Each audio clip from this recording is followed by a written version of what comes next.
violations taking place there. Bill Bumpus reports. According to persecution watchdog groups, hundreds of Christians have been arrested and held for their faith in Eritrea, a country located in the Horn of Africa that gained independence in the early 1990s. It's been learned that a pastor jailed for more than a decade was recently released, but it's being speculated that the reason was primarily due to deteriorating health caused by poor treatment in prison.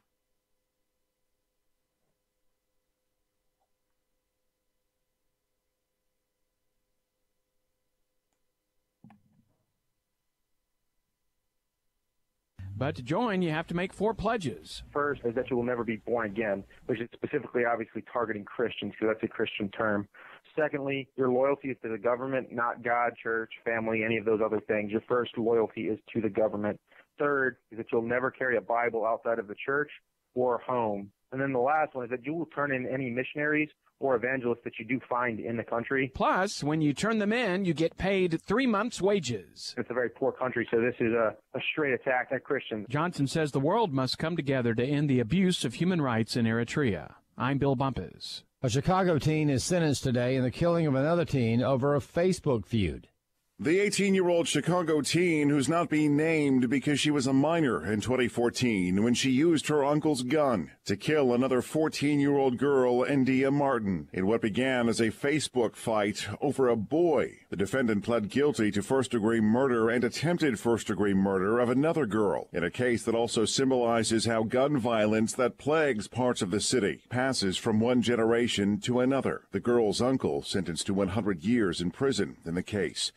In Chicago, Jeff Manasso, Fox News. American Family News is online at onenewsnow.com. I'm Rusty Pugh.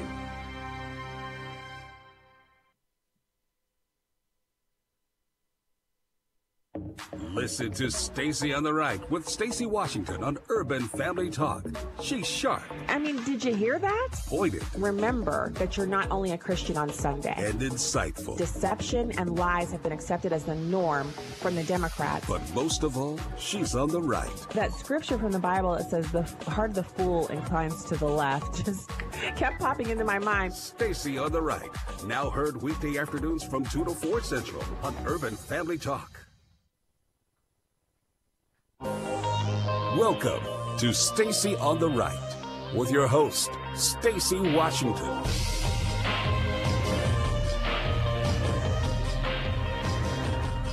A lot of these photos are coming out, or descriptions are coming out of what's happening in these facilities, painting a picture that's less than favorable. But there are a lot of pictures that have been out in 2014 and 2013 that show similar situations, and there wasn't. Here we go in 2014. Where was the outrage on that? Kids alone without families. That doesn't seem like the best conditions. I mean, it beats hanging out in the desert. I'm sure it's a lot better than that. Some say this is better than the countries they came from. I'll let all the experts in that area be the judge. But why is there outrage now and not then? It's political. It's political. Look, I'm a career law enforcement officer. I don't like getting into politics. But bottom line is, I don't think Congress wants to fix it. I think there's a certain segment, those on the Hill, that want this to be an issue. They can easily fix it. If they really want families to stay together, make one change. What? Make a change to the TVPRA, Trafficking Act. Let us detain families for several weeks until they get to see a judge. As a and unit. we'll stand by that decision. But they don't want to fix it. They want this to be an issue. Wow, and that's the truth. And I'll tell you what the other issue is, that as long as we're talking about the family separation or reunification or whatever people are calling it, we're not talking about the IG report. So welcome to the show, Stacy Washington, host of Stacy on the Right, also co-chair of the National Advisory Council for Project 21. And we have 2 guests for you today, jam-packed show. We're going to be speaking with Horace Cooper this first hour. He's a senior fellow for National Center for Public Policy Research, and he's going to come on and talk to us about these border separations and the law behind it. And then, of course, hour 2, we have Lauren Zelt, frequent guest of the program. She's going to come on and talk to us about the threats against Melania Trump's son, Barron Trump, by an actor in Hollywood, and how the First Lady called the Secret Service because she took this threat very, very seriously. So what did we just hear? You've got this acting ICE director talking about the truth surrounding this horrendous story. It's really, honestly, it is tailor-made for the Democrats right now because they need something, anything to distract away from Trey Gowdy taking them apart with the IG the Inspector General, Mr. Horace, coming in, and he's coming in and talking about what's going on or what went on during the 2016 campaign. And so at this point, you have the collusion, the accusation that Republicans colluded, or that actually not the Republicans on Donald Trump's campaign and Donald Trump colluded with the Russians, when in reality, the collusion that was going on was Democrats colluding with each other in the FBI and all over government, really, to try to stop President Trump from becoming first, candidate Trump from actually winning the election, and then afterwards to prevent him from actually governing. This was their active goal. This was what they were working on. This is so explosive, so enormously important that they're willing to turn back to immigration. They're desperate. Anything will do. So let's first finish up with the remainder of the audio from the ICE director. He explains what needs to be done in number 4. Could the president do that with an executive order, keep the families together, build more facilities, and get them in front of a judge? Or could we immediately turn them around the minute they show up? The president's hands are tied. There's legislation, there's court decisions on this that limit how long we can detain children. So Congress really can fix it. Congress is placing the blame. Look, I've been doing this 34 years. This immigration has been a problem for 34 years. Congress needs to do the job. Sit down, rather than going down to their dog and pony shows on the southwest border, rather than vilifying the men and women of ICE, rather than calling us Nazis and racists, sit down, do your job, and fix it. One change. Let us detain the families.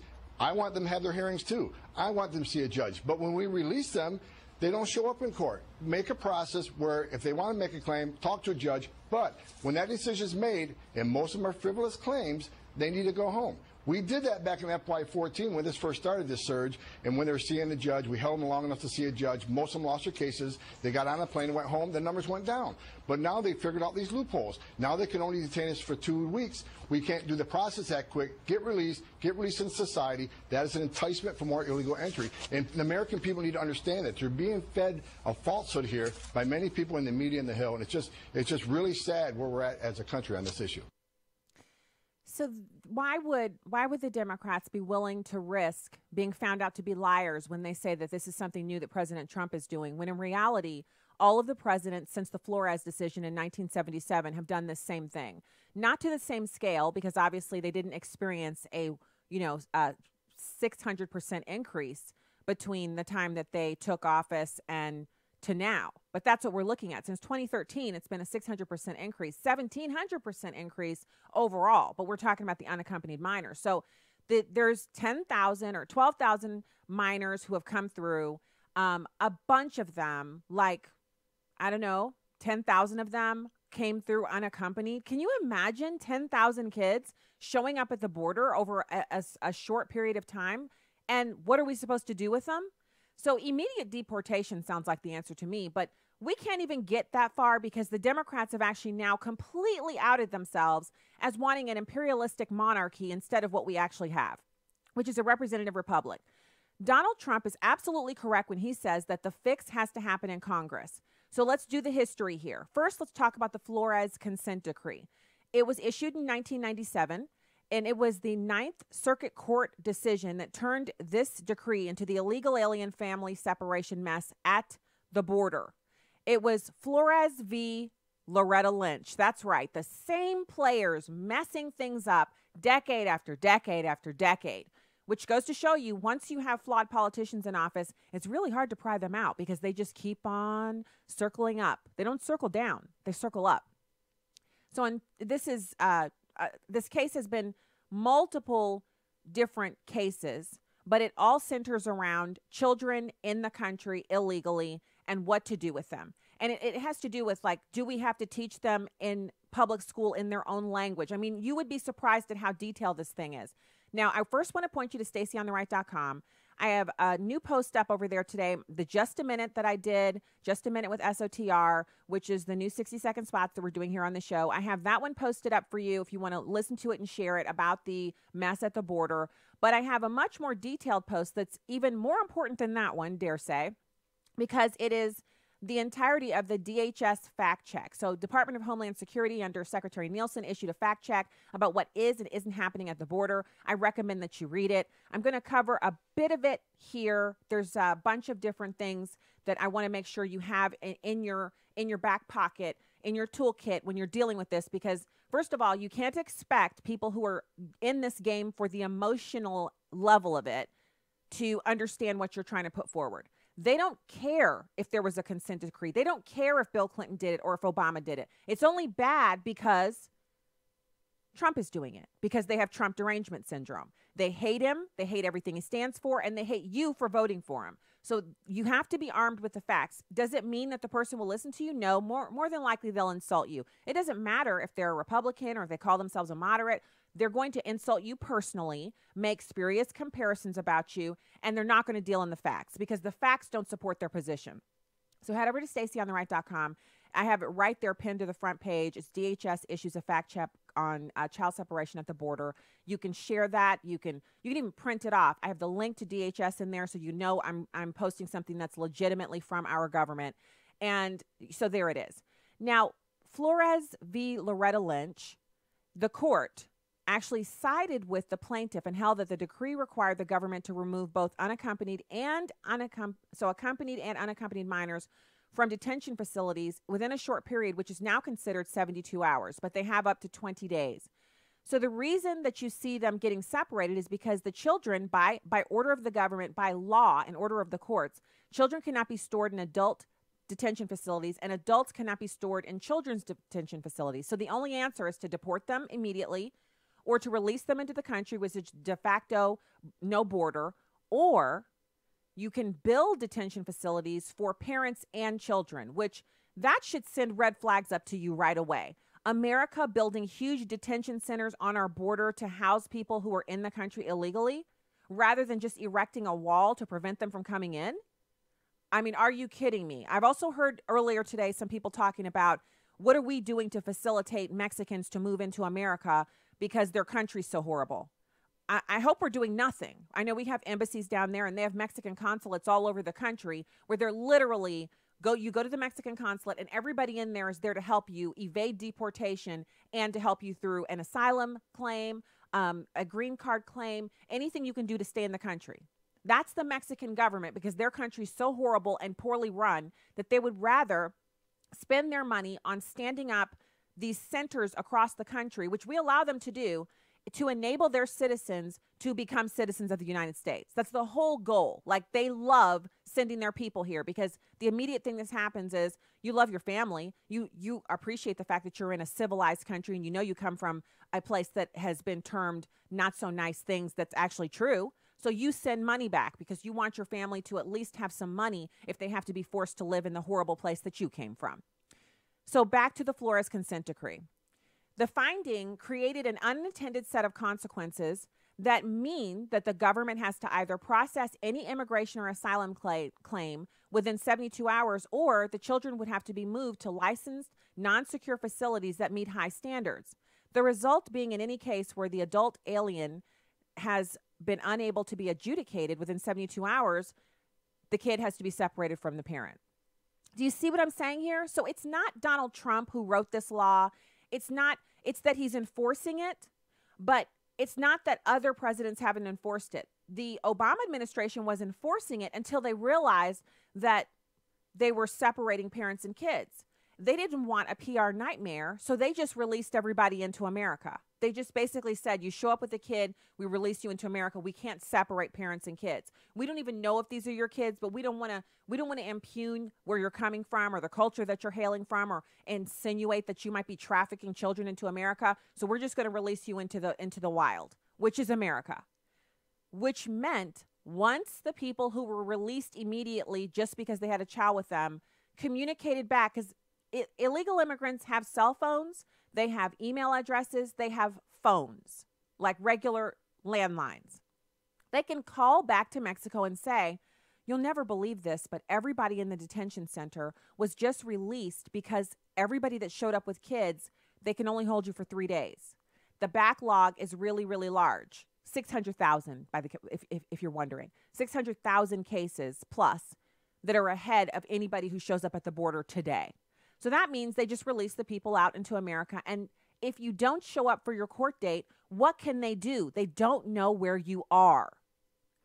What are we supposed to do? Send out some kind of deportation force to comb over every square mile of America to find these people?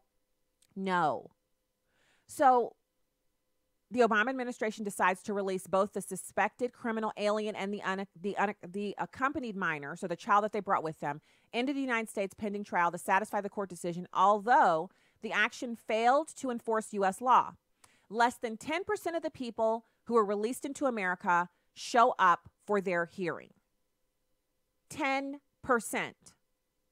So the law enforcement or the lax enforcement of the law resulted in a massive influx of Central American immigrants with children in tow. They tend to have no documentation of this is my child. The human traffickers use kidnapped children. They use enslaved children to pose as unaccompanied or accompanied alien minors. And parents now simply drag their children on a dangerous journey to get them here so they can stay.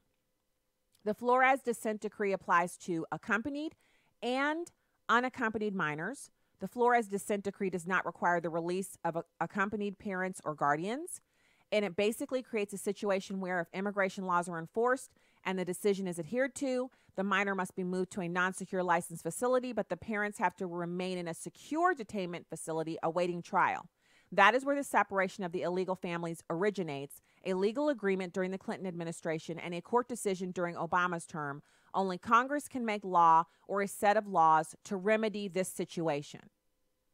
That's your entire argument right there. So the Democrats who are currently all over the news, just before the show, I heard Elijah Cummings and others, people are tweeting about it. They don't want a law out of Congress because a law out of Congress would include the end of chain migration, and they are never, ever going to budge on that, which is why we need them to end the filibuster so that the Republicans can ram this through before they lose the House in the midterm, because I don't believe they should lose the House in the midterm, but poor handling of this issue means they will, because the public opinion is running against us because they've used fake images of children who were staged for protests to make Americans think there are just hordes of immigrant kids someplace screaming and crying their heads off not being taken care of. It's not true. Deception and lies are the purview of the Democrats. Here we go again. When we get back, we'll have Horace Cooper for you and more Stacey on the Right. Stay there.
Oh, yeah. Why would the Democrats want to spend time talking about that IG report? Because it is pretty doggone terrible. Not terrible, terrible. It's terrible. If you don't have any relatives to talk like that, God bless you, because you need them in your life. All right. Welcome back to the show. Stacey Washington, host of Stacey on the Right here on Urban Family Talk and American Family Radio. And it's my pleasure to welcome a caller to the show. We have Caesar in Mississippi. Thanks for calling the show. Hey, Stacey, I just wanted to say thank you to you and other hosts like Abraham Hamilton III for providing facts to us that we can use in our conversations with people. I know, like, for myself, I've been engaged with people on social media that are like sharing stories, even from the UK, like, oh, the horrible things of 2,000 kids being locked up and stuff. And I used some of the websites that you guys have shared and didn't really get any responses back as far as like, oh yeah, but the kids like, no, here are the facts. Mm-hmm. Here's the websites. Check it out for yourself. And it's it's been effective in a sense, but I just want to say thank you to you guys for providing us that material that we can use. Thank you for listening, and I have to say it's nice to hear that you're sharing that stuff and that it's actually going out. One of the things that I'm most concerned about is that people are just accepting this information when it doesn't have the ring of truth to it, that it's the law that Americans at the border are separating kids away from their parents and then storing them in places that are unsafe, or that we're doing it just because we hate immigrants, that that Trump is doing it on his own because he made a change to the law when we all know the president can't change the law. And I'm also concerned that he's actually considering issuing an executive order instead of forcing Congress to do their job. They want to leave this in the lap of whoever the sitting president is because it's a great tool to run on for the midterms and for the general. But instead of treating people like get out the vote efforts, they should do their jobs. Their job is to draft and craft legislation, pass it, and then put it on the president's desk. If he refuses to sign it, then they have something to run on. So, keep sharing that information, Caesar. It's important that we have the truth. If it were true that we were just willy-nilly detaining people and keeping kids away from their parents for no reason, then I would be right out there with the best of them with my voice lifted up saying, we can't do that. But that's not what the truth is. Right. And they're actually impugning all of us. They're impugning 64 million voters who elected Donald Trump by insinuating that we're somehow Hitler-esque or we like concentration camps or something like that. And we all know that's not true. Right. Thank you for calling. So yeah, I want to make sure that you guys. So let me put this in here while we're continuing on with this discussion. I want to put the link. It's over at conservativedailynews.com. That is a trustworthy website. I know the people who run it. They're just like you and I. They put the website together years ago to make sure that there was a place for unfiltered, not Democrat talking points news to be there. And what they did is they have a number of links that have to do with Flores v. Loretta Lynch, Janet Reno v. Flores, the consent decree of 1997, the actual document. They have loaded it in here so you can read it for yourself word for word. And it's in legalese. So the only person I know, Abraham, he would easily just fly through it. I was skimming through it and you get so like tangled up in the actual legal words that they use, whereas and all of that. But it's there for you to read. And then they have some breakdowns that kind of explain it. And you can also go to Breitbart. I know so many people have said that Breitbart has fallen out of favor because it's some kind of alt-right site. But then how is Sonny Johnson affiliated with Breitbart if it's an alt-right site or if it's run by white supremacists? It's not. So they may have had some posts on there that I don't agree with, but that's every website. I found posts I disagree with on the Daily Caller and other huge sites that are really well respected. So this isn't about whether or not you like Breitbart. They have some great reporting over there. In fact, one of the places I would point you to, if you're the kind of person who needs to read reams and reams and reams of information, one of the best reporters on what's going on at the border and one of the most concerned Americans when it comes to human trafficking of little children and girls and women is Brandon Darby. I've interviewed him before. I know him personally. He's out of Breitbart, Texas. He lives down there and he's seen it all. He's visited not just detention centers, but the border. He's seen the human trafficking sites, the places where they store the children before they move them on into the remainder of the country. He's seen it all, and he's done some amazing writing on it as well at Breitbart, Texas. So I'll put the link to this story over at Conservative Daily News that breaks it down. I want to get to a couple of other things. So there's been some discussion that it's the cruelty of Donald Trump. It's his racism. He keeps talking about America not being a migrant camp, which is exactly what they want to turn it into by building family detention centers at the border. That basically is an encroachment by the country of Mexico into America. Detention centers for their citizens to wait in while we decide whether or not they can stay. Absolutely unacceptable. We need a zero tolerance, immediate turnaround policy where people are simply shipped back out immediately. That's what we need. So we have a couple of things here. First of all, the only choice that Donald Trump has if he wants to be within the bounds of the law is to separate the illegal aliens when they come in because they can't be stored together because it's the law. When you cross the border into the U.S. and you do not have some kind of a paperwork, anything like that, that's the first law you've broken, is entering the United States illegally by not adhering to our legal immigration procedures. That's the first law that you've broken. You are now a criminal, illegal alien, and you can be treated as such. Whether or not the government chooses to do so depends largely upon who's the president, but it doesn't mean you haven't broken the law. So right now, let's get some legal help from an eminent expert on the law and a friend of mine, Horace Cooper, Senior Fellow for National Center for Public Policy Research, and he's one of the co-chairs that I serve with on the National Advisory Board for Project 21. Horace, thank you for taking time out today to talk to us. Oh, it's a pleasure to come on your program. You know, I'm excited to have you on because I'm not a lawyer. I don't play one on TV, but I did read the Flores consent decree this morning. My head started hurting a little bit, and then I realized I could call in the cavalry, so I called Judy, and she got you booked for the show. So help me out here. And I think I understand it. Like, I read it. I believe I've got a grip on it. I also have, like, a summary from Conservative Daily News. But I'm looking for you to kind of help me and the listeners really unpack this thing. Is it that Donald Trump is just some evil boogeyman who he's using the Flores consent decree as a way to separate, nursing babies from their moms? Or is this him actually following the law and we're just not used to it because Obama didn't do it? Well, it's closer to the latter, and I'll tell you why. There has been a very effective effort to redefine language so as to create this consternation or problem.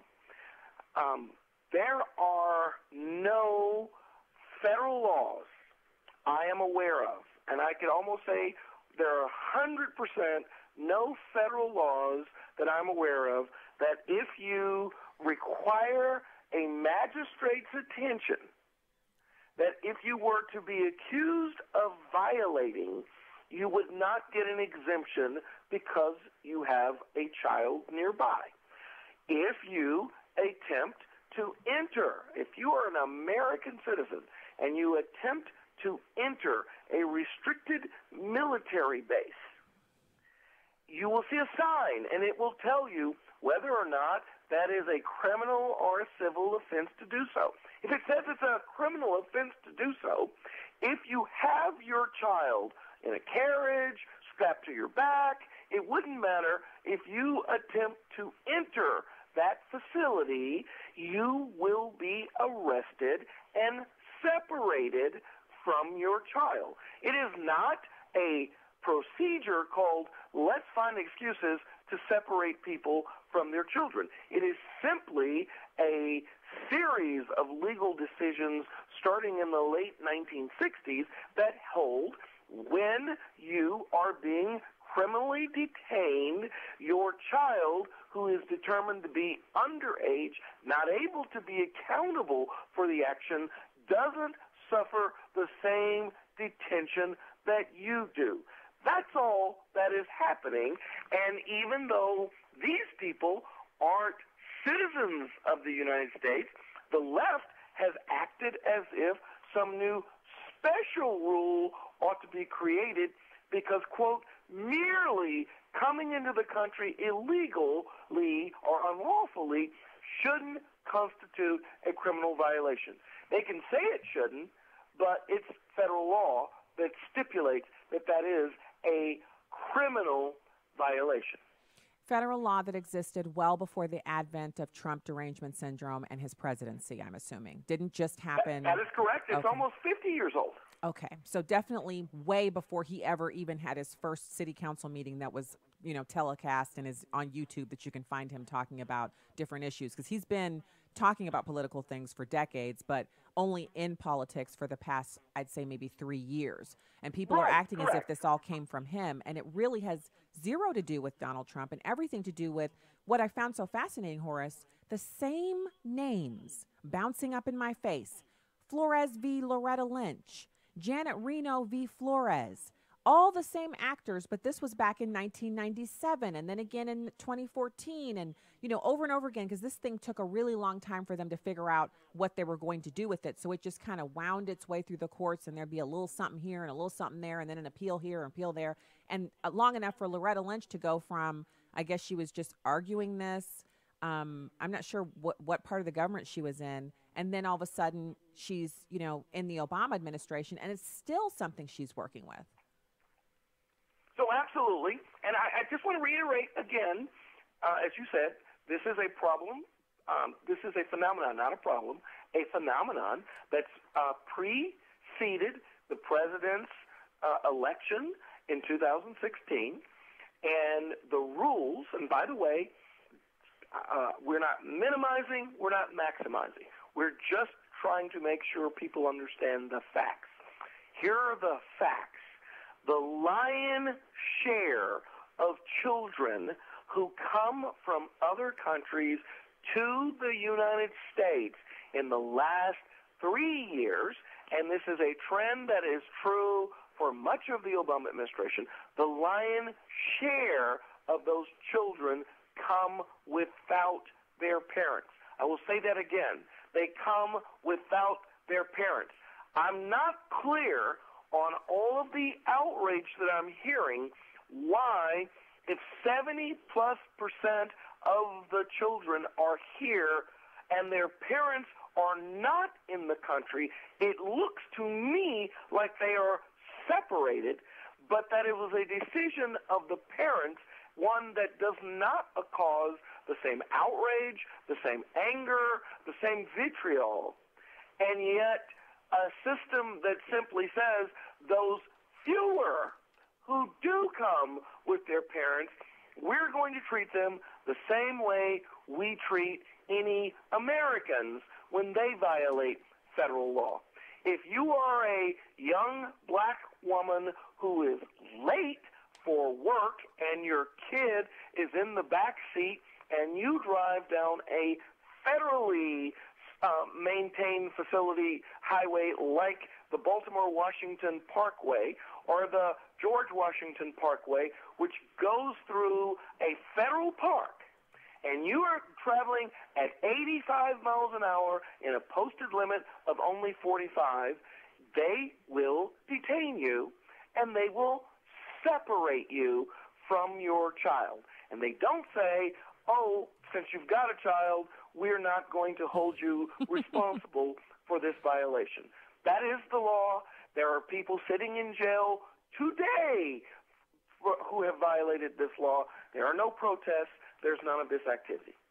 It's not just that there are no protests and there's no activity. It's that most Americans would say, well, then you shouldn't have been speeding down that parkway, or you shouldn't have held up that liquor store with your kid in tow, or what kind of parent are you to do this crime while your kid's with you? Who carjacked somebody with their kid, or who, the logic is it's your fault. Look at you. You're a horrible parent. Look what you're doing with your kid with you, and you're going to get arrested, and now your kid is in foster care, where they actually have to find your relative, locate them. And I've heard stories of kids getting lost in foster care where they're getting moved around from home to home, and the family member, the closest of kin, is trying to locate them because the parent is incarcerated. And so the kid is literally, they can't really tell, where does your grandmother live? I don't know where she lives, but I do have a grandma. What's her name? Grandma. So the kid can't help. The government is really inept at keeping good care of kids in foster care. And then you've got the grandparents who they literally don't physically know where the child is. This happens in America every day as well. I mean, honestly, this is a real problem that Americans have with our current government that manages kids who don't have good parents. And we're supposed to be concerned about hundreds of thousands of people who want to come into the country illegally and then bringing extra kids here? Yeah. Now let's keep in mind we're talking about 22,000 young people that have come with their parents, not the nearly 80,000 that came without their parents over the last couple of years. Compare that with the nearly 500, nearly 500,000 people who are behind bars who are separated from their child, and a quarter of whom can be shown to have committed the crime while the child was present. These numbers easily dwarf or overwhelm the other group. I'm not picking one set of families over another. I am concerned that it seems very convenient to feign all of this outrage when there are scores and scores and scores of Americans who have been separated from their family, and as you point out, because they behaved horribly. But Absolutely. no such statement is made. I don't understand why you would let a scavenger, a human trafficker, take your daughter for a 40-day trip from South America to the United States Horace, and just can simply I get you to hand hold them over a condom. to the next break? Can I get you to hold over, and we'll be right back? Yes. That's the music. We'll be right back with you. Stay there, everybody. We'll have more with Horace when we get back.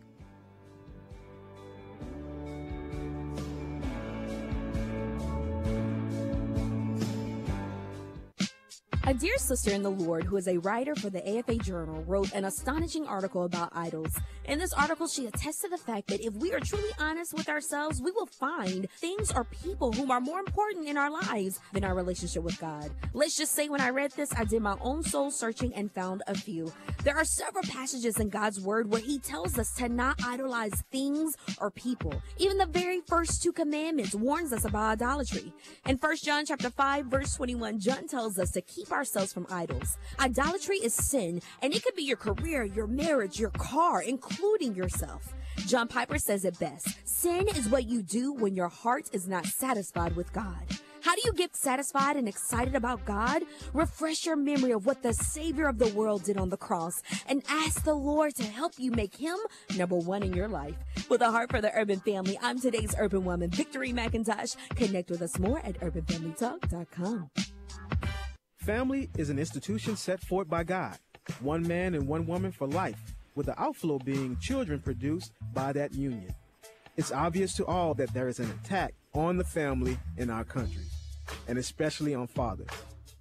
Whether it's the cycle of sin that persists in our families or the pressure from our government to exclude men from being intimately involved, the strategic battle is on for the souls of men. Join us in the battle to strengthen fatherhood. UrbanFamilyTalk.com. Abraham Hamilton III. God put us in this world at this time to be salt and light.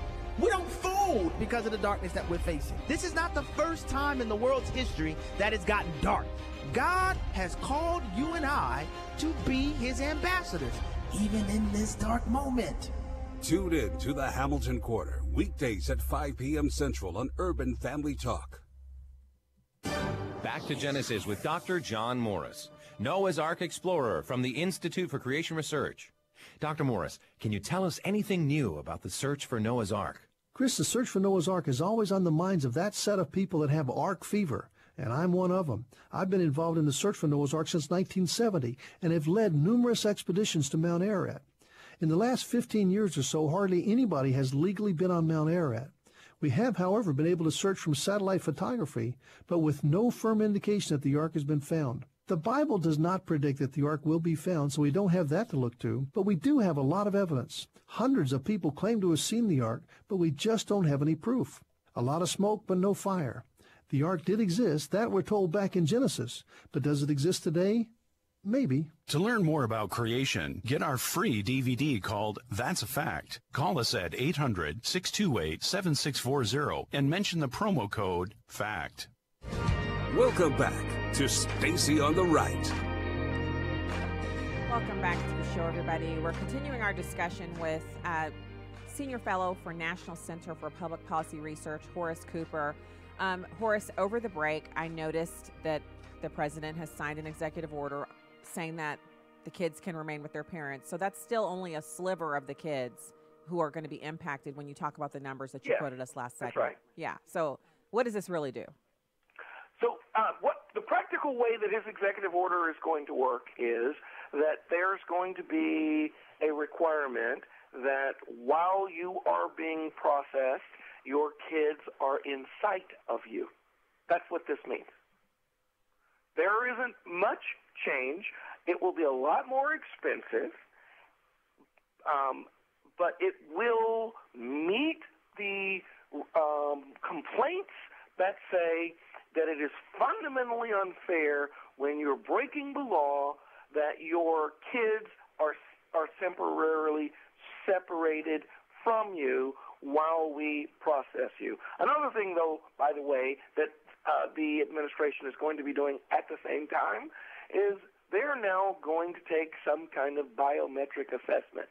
One, we have a number of people who say that they have been victimized in their home countries and they're asking for asylum, and they have talked to lawyers. Many times they haven't talked to lawyers. They've just gotten some information from the Mexican government as to what to say. And by the way, I just want your audience to understand, I'm not talking about Mexican immigrants. The government of Mexico facilitates the ability of people who seek to enter America without being lawfully entitled to do so. And they I mentioned provide that right before you came on. I mentioned that because they have consulates here in the U.S. to coach the people, and they also help people within Mexico who want to come here because they know they're going to send money back. 1/3 of their GDP is remittances from the U.S. So, of course, they want people here. It's a moneymaker for them. They absolutely want their own citizens to do this, but they even facilitate non-citizens to do this.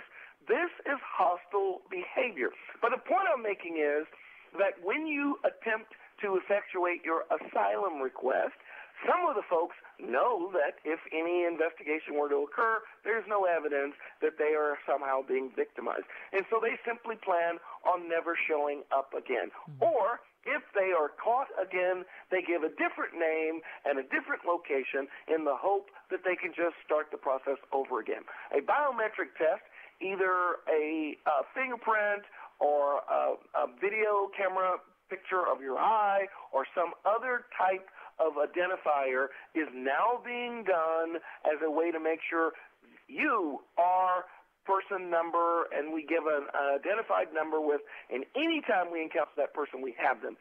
Plus, they are now going to do biometric sampling to see if the child that you are traveling with is actually related to you, and how are they related to you.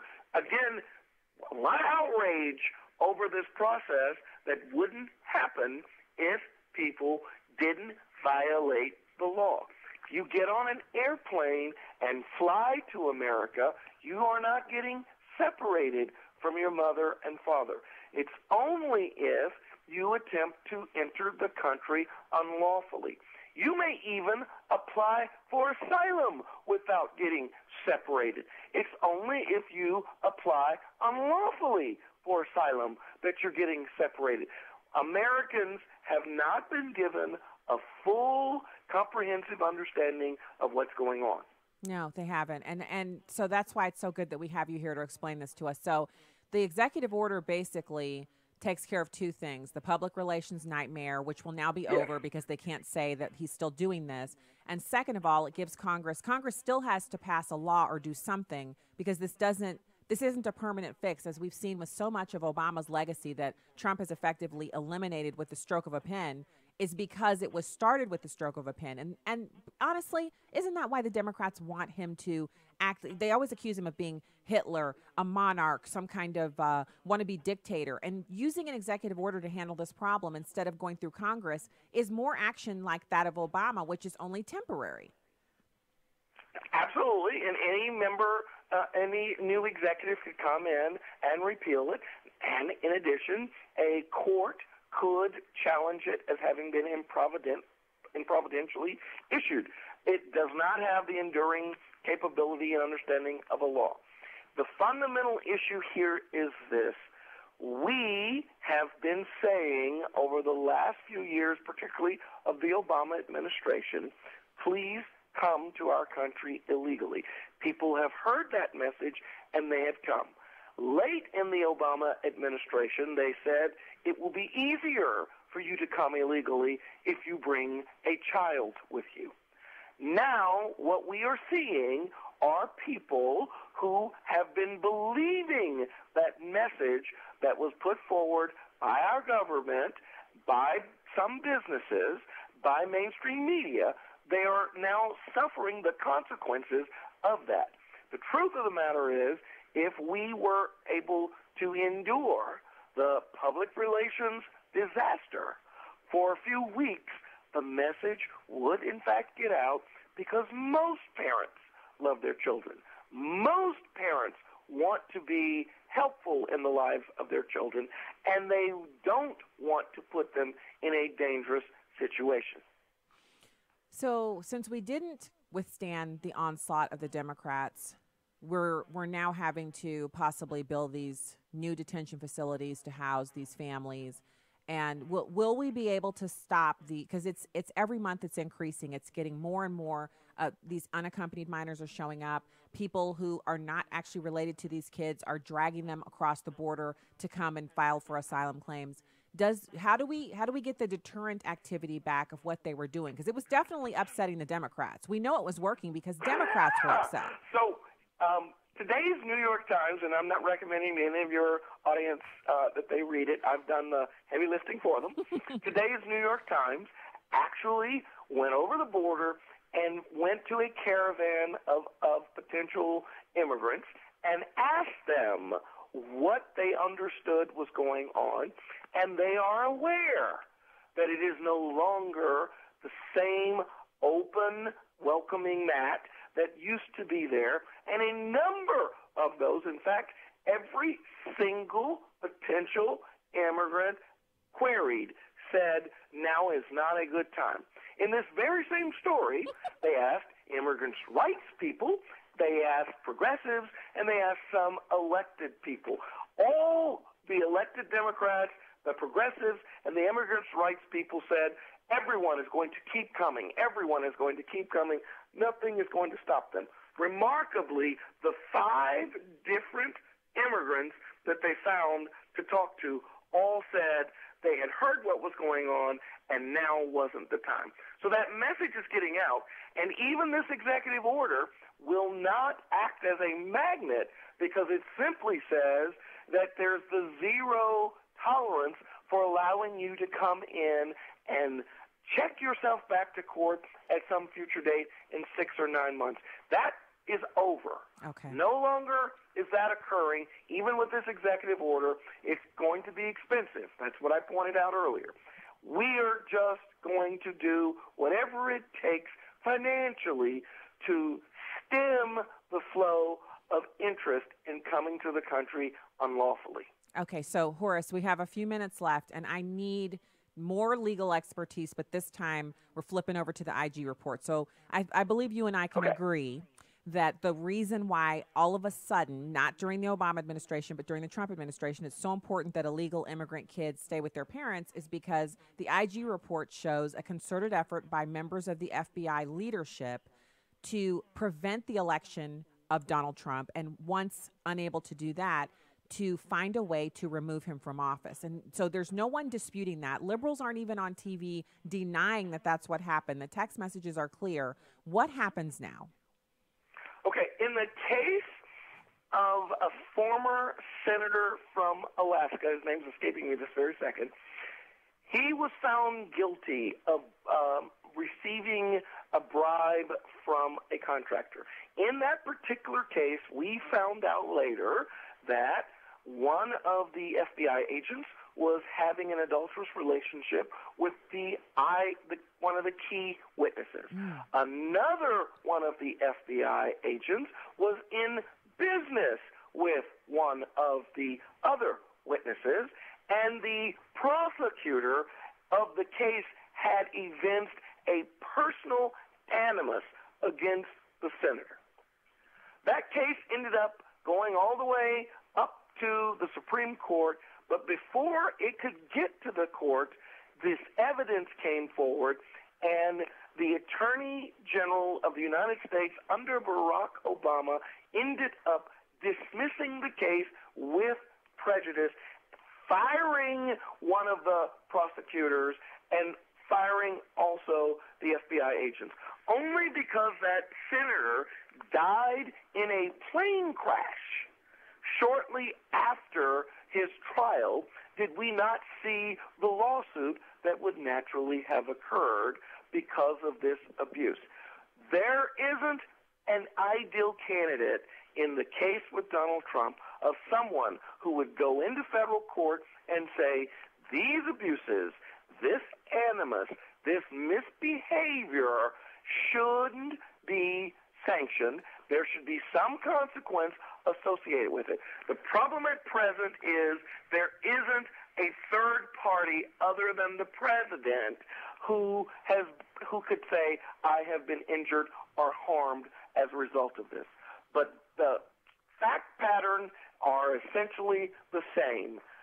If they misbehave in this way, there are consequences all the way down the line. I'm most disappointed that there is some claim that the person leading the investigation on the emails who held an animus against the president is said not to have helped steer the outcome of what information was ultimately given to the prosecutors. How could he not have done that?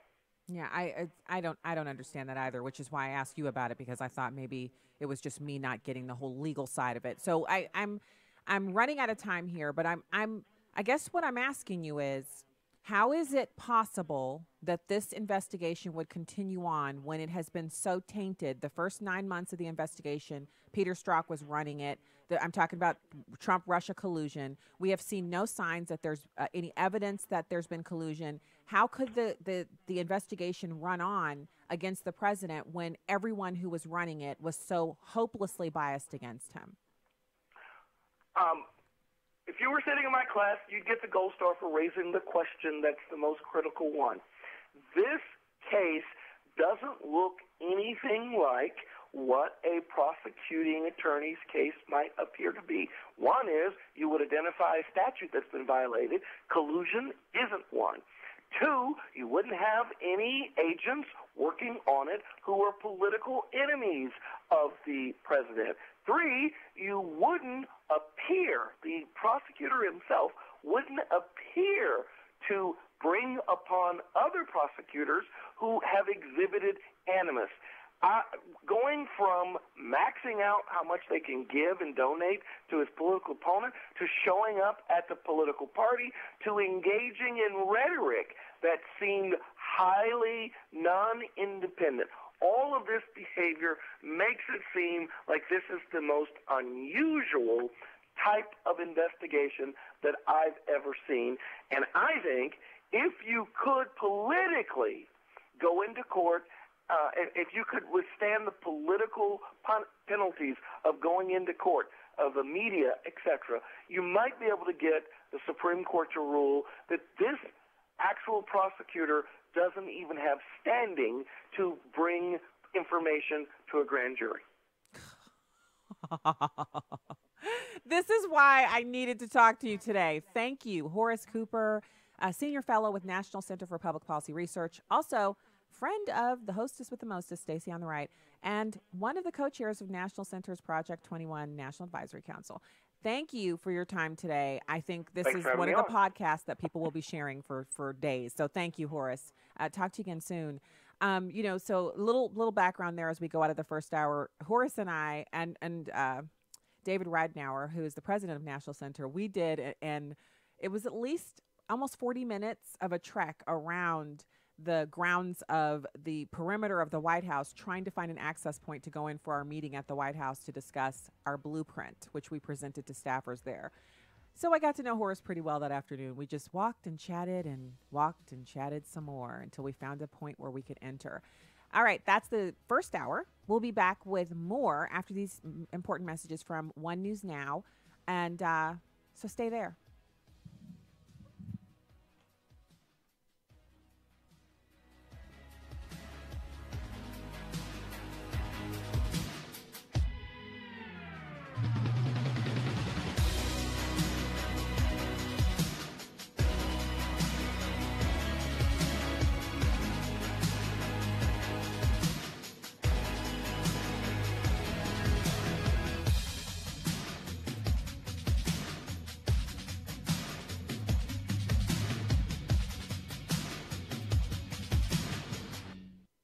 Urban Family Talk. Urban Family Talk. You only want to donate to biblically sound organizations. So as a federal or state employee, why not choose the American Family Association Combined Federal Campaign Designation 12037? Of the organizations on the CFC list, AFA is one of the few standing for you and your family. By choosing 12037, you help make it possible for us to continue. Truth. Wisdom. Empowerment. Urban Family Talk. A ministry of the American Family Association. For American Family News, I'm Rusty Pugh. The so-called March for Our Lives bus tour continues today, with survivors of the school shooting in Parkland, Florida, continuing to talk about gun violence and stricter gun control laws. Speaking on Janet Medford Live, author and attorney Mark W. Smith of King's College in New York says they have the right to speak on the issues, but that does not mean that they know what they are talking about or that they are right. As I read in the book Duped, these people that are supporting more and more gun control are wrong on the issues. And I think the reality is, while the kids have every right to argue what they argue, I think really this is astroturf. This is not a movement. This is just the old warmed over gun control arguments we've heard for the last several decades with a new face, and that's what we're talking about. It's not quite the loaves and the fishes, but a Dallas church saw an ad campaign increase tenfold after a city official and the local paper tried to shut it down. Steve Jordahl reports. All Pastor Robert Jeffress wanted to do was promote this Sunday's sermon. So First Baptist Dallas placed 2 billboards in town that included the words "special message" and then in quotes as the title of his sermon, "America is a Christian Nation." He says that's when the trouble started. The billboards were already put up, and then the Dallas Morning News did a very critical article about these billboards, saying that the words "America is a Christian Nation" are divisive and hateful. Then the Morning News interviewed Dallas Mayor Mike Rawlings, who agreed with the paper, saying the billboards do not represent the Dallas he wants to live in. I support the right of the billboard company not to put up any message they disagree with. What I object to is the mayor of the city of Dallas and his communications director both being critical of our church and directly or indirectly by their words influencing this billboard company. And that's exactly what happened. The billboard company took the ads down. But Jeffress says the story does have a happy ending. After this company, Outfront Media, demanded that these billboards be taken down, another billboard company has replaced those 2 billboards with 20 in the city of Dallas. He does note, however, he's never seen the Morning News complain about the multiple billboards for strip clubs in town or call out the atheist group that put up a billboard around Christmas telling the community that the virgin birth was fake news. I'm Steve Jordahl. A Florida couple is in jail with no bond on charges they killed one of their own children. Evan Brown reports from Miami. when 6-year-old Honesty Curry was brought to the hospital in Lakeland, Florida, near Tampa, and found to have a damaged skull, human bite marks, and cuts on her throat. The woman caregiver said the child fell, but she would later admit to beating the child, who died days later. 21-year-old Brianna Wren is the girlfriend of the child's father, 26-year-old Larry Golden Jr. They're both facing first-degree murder charges. 2 other children in their care have been taken by authorities. In Miami, Eben Brown, Fox News. And sales of existing homes slipped 0.4% as the prolonged shortage of properties on the market is deterring home buying. The National Association of Realtors says homes sold at a seasonally adjusted annual pace of 5.43 million in May, the second straight monthly decline. Sales have tumbled 3% over the past year. And finally, Elvis Presley's daughter says his fortune is gone. A California Supreme Court judge has ruled that Lisa Marie Presley can continue with her lawsuit against her former business manager, whom she says squandered the king's $100 million fortune. I'm all shook up. Presley's only child says Barry Siegel enriched himself with exorbitant fees, a $700,000 annual salary, and made reckless and negligent business decisions. In one case, she says Siegel decided to sell the majority of her trust stock in Elvis Presley Enterprises in exchange for cash and stock in American Idol's future holding company. But that investment eventually went bankrupt. Elvis Presley died more than 40 years ago at age 42. Jack Callahan, Fox News. American Family News is online at onenewsnow.com and on the One News Now mobile app. I'm Rusty Pugh.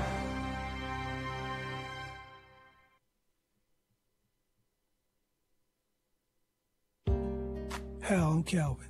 I grew up in the projects, and my mama warned me about drugs and gang, but I didn't listen. But now I'm drug-free. My mama can't thank Teen Challenge enough for turning her son around. If you know an adult or teenager who's struggling with a chemical addiction, Teen Challenge can help. Call us today at 417-581-2181 or reach us online at teenchallengeusa.com. This is Urban Family Talk.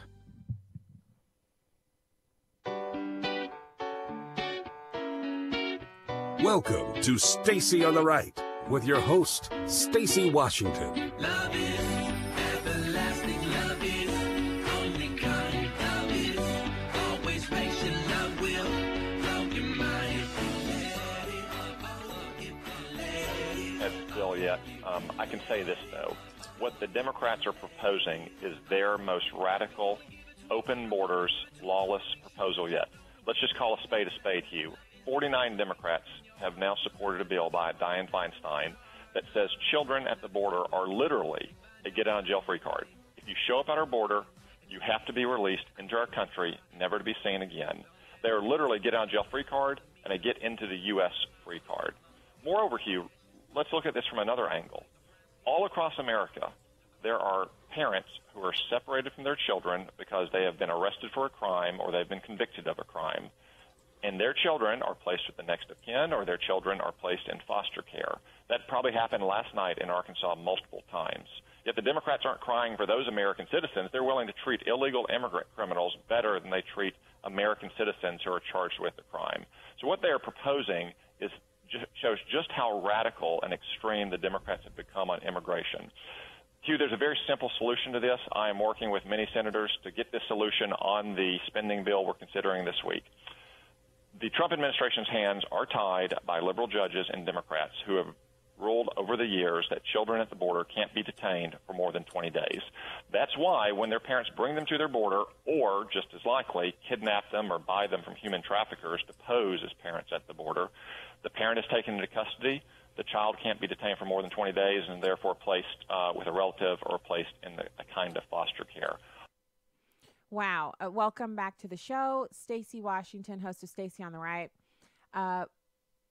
It's good to be with you today. We have so much to cover. So we had this is a discussion with Tom Cotton, and he's chatting with Hugh Hewitt about this issue with the border. And what's so funny about this is the more you learn about it, the more you see that we have, as a nation, actually been quite fair in the fact that we know that the Democrats are actively working to bring people into this country, so is the Mexican government, yet we're still treating people the same underneath our procedures. We're still behaving towards them as we should under the procedures that govern our country, that we're going by the law.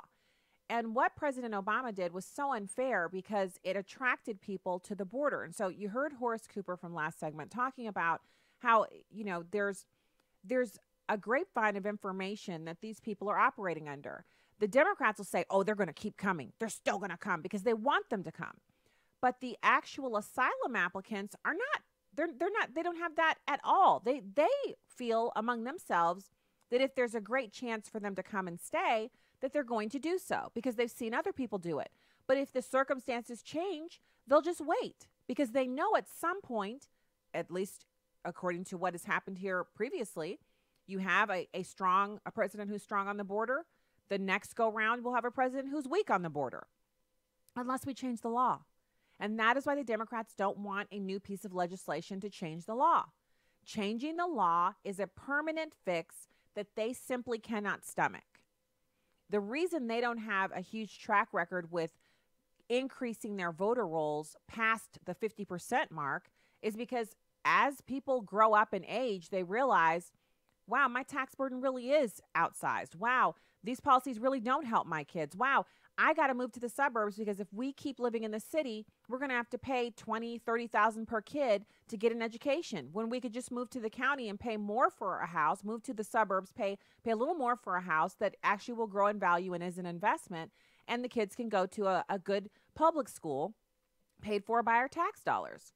The more people learn that kind of stuff, the more they lean towards fiscal conservatism. The other side of the coin is, obviously, as Christians, we have to do a better job of drawing people in so that they know the truth about good Christian living.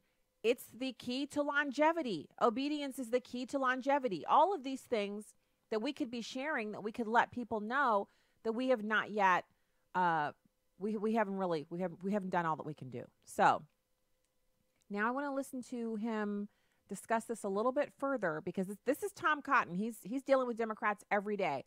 He's in there with them and their emotional virtue signaling every day. It's number 6. All we need to do, Hugh, is overturn the so-called Flores settlement, allow families to be held at the border, provide a little bit of extra money to the military and DHS for family housing units while those claims are adjudicated. We're going to offer amendment this week on the spending bill. It can be done promptly, but it'll expose the Democrats for what they are, advocates of totally open borders, because they don't want families held together at the border. This is not about family separation for the Democrats. This is about an open border policy that lets children be a get out of jail free card and a get into the U.S. free card. I don't think many Americans support that policy. We don't. I mean, if you talk to, anecdotally, of course, but if you talk to Democrats, people who are socially liberal and even liberal fiscally, and you talk about illegal immigrants coming to their kids' school, they immediately change their tune. If you talk about illegal immigrants coming to their town, the videos are out there. Just watch them for yourself. They go to a nice little town that looks totally, chock full of coffee shops and millennials and little art galleries, and they'll say, hey, one of the things that they want to do is bring in, 1,500 illegal immigrants who need homes. They want to bring them in and have them here in your town. And they'll say, wait, well, why are they coming to our town? They ask that. They want a reason. Well, they feel like it's fair because you don't have very many illegal immigrants here. And so they want to bring them here so that they can learn how to be Americans. And most of them will say, oh, I'm not sure if I support that. Would you vote for that? No, I'm not sure I would. I don't really feel like talking. And then they'll just, in other words, I don't want to be on camera showing you my real feelings. I don't really want, I don't want that. This is an issue that only gets solved in Congress, and it only gets solved if the Republicans decide that they're as single-minded about it as the Democrats were with Obamacare. They literally have to be so single-minded about it that they just basically say, this is the hill I'm going to die on. This is the thing I'm going to do for the American people and for myself and for my legacy, and so I can answer promises that I made during the campaign, promises that were used to raise money for my campaign. I'm going to do this because it's the right thing to do. It's right for Americans. It's right for these kids coming from south of the border. We need to disincentivize this behavior. I don't know if we're going to see that, but apparently, and I just got this release in my mailbox here, that just now the president signed the executive order that was 17 minutes ago, giving Homeland Security authorization to hold families together at the border. Tomorrow, the House is expected to vote on immigration legislation. And, I honestly, I have the text of the executive order. I got that directly from the White House press office. And it has definitions of alien family, alien child, temporary detention policy for families entering the country illegally. So it's not as bad as we think it might be, but it's also not. It's not terribly. To me, it's not terribly beneficial, but it does take away the PR nightmare that the Republicans are currently experiencing. I love watching Jimmy Kimmel and some of these other liberals. They're so worked up and so self-righteous about this issue, but they're fine with abortion. And I know I've had some people tell me, well, Stacey, that's whataboutism. If you say, well, what about abortion, then you're basically deflecting from the issue. No, I've covered the issue effectively. I have said and explained exactly what's wrong with this issue and how it should be handled. And yeah, also, I want to talk about how Democrats support abortion on demand up until after birth, but they're trying to make us, convince us that they love children. No, I don't think so. I don't think those things go in the same brain. Those two beliefs cannot be held simultaneously in the same brain without exploding the head that's holding the two views. How about that? So now I want to turn to some international news. Ambassador to the UN, Nikki Haley, has made an announcement that the United States will withdraw from the Human Rights Council of the UN, which is long overdue. It's number one.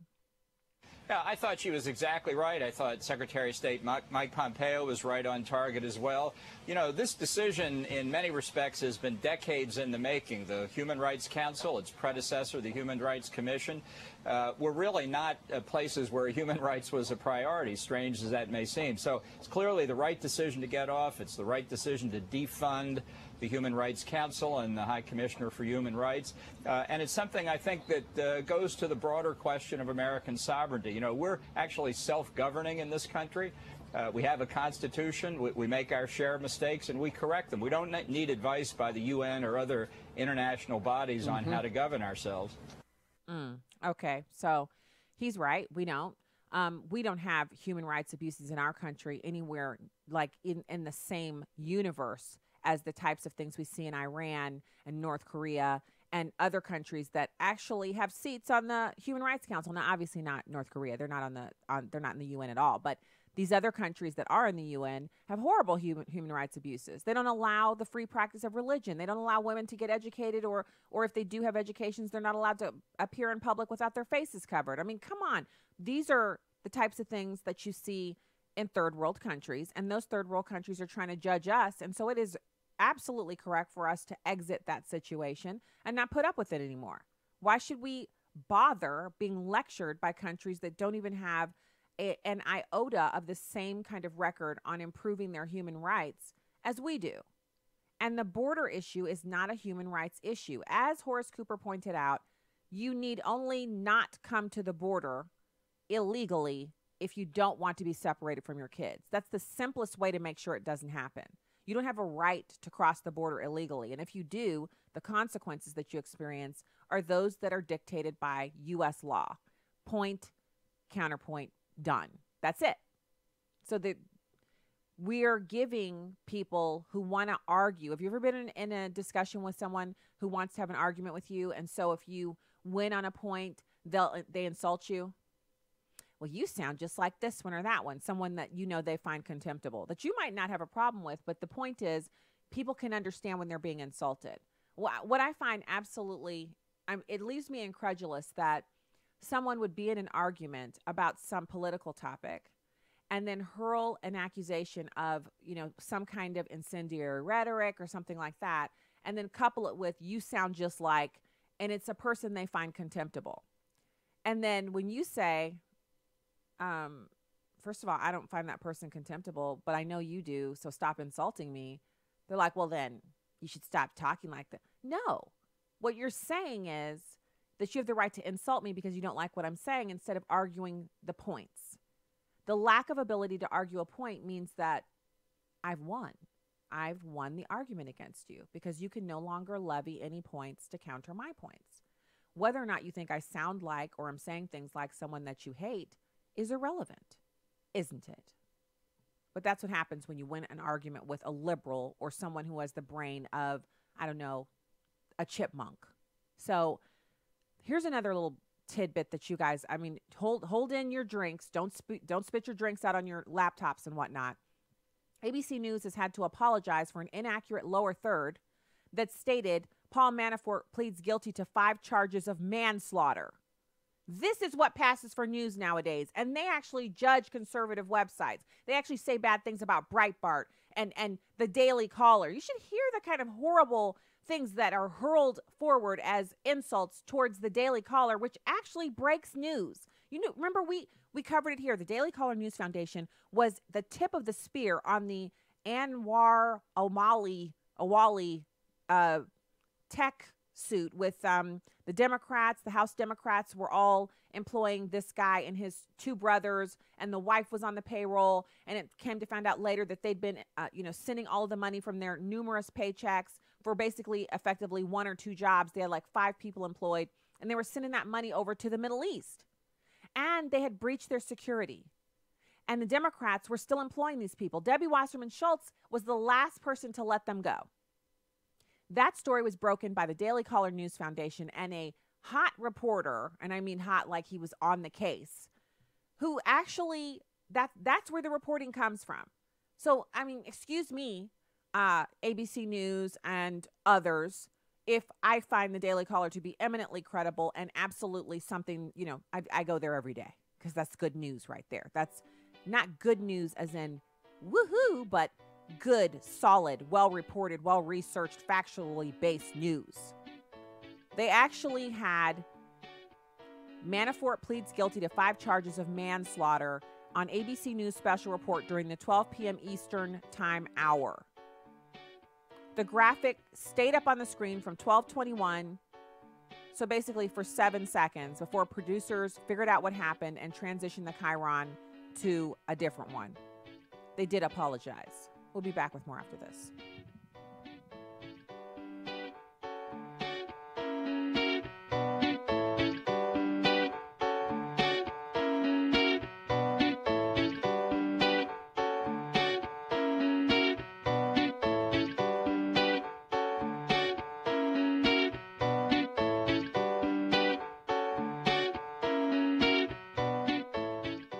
Here's some great news. If you missed the deadline to sign up for a health care plan, or more importantly, if you signed up for a plan that you're just not happy with, you still have a choice. It's called Medi-Share. Medi-Share is a Christian healthcare sharing program. It's been around for 25 years. They have hundreds of thousands of members all across the country. And get this, over the years, Medi-Share members have shared more than $2.5 billion of each other's medical bills. Best of all, you could save a lot of money with Medi-Share. The typical savings for a family is about $500 a month.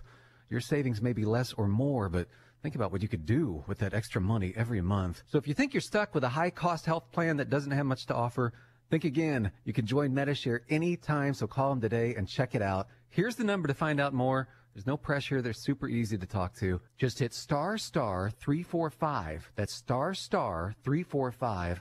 *345. Hi, I'm Crawford Loritz with a Legacy Moment. Not long ago, I served on an ordination council. This was a group of ministers who quizzed a young man to see if he met both the theological and character qualifications for the ministry. However, the first time around, the young candidate didn't do so well. After a few months, we re-examined him. Well, this time he did a great job. He was asked if it bothered him that he had to be re-examined. The young candidate said, "No, it doesn't bother me because I have a bit of a learning disability, and I have always had to do things over again, but I eventually get there." This reminds me that when we retrace our steps and do things over again, the lessons and experiences become a permanent part of who we are. In Numbers chapter 33, verse 1, this principle is illustrated for us. "These are the journeys of the sons of Israel, by which they came out of the land of Egypt by their armies, under the leadership of Moses and Aaron. Then these journeys are outlined. I just thought about the journeys.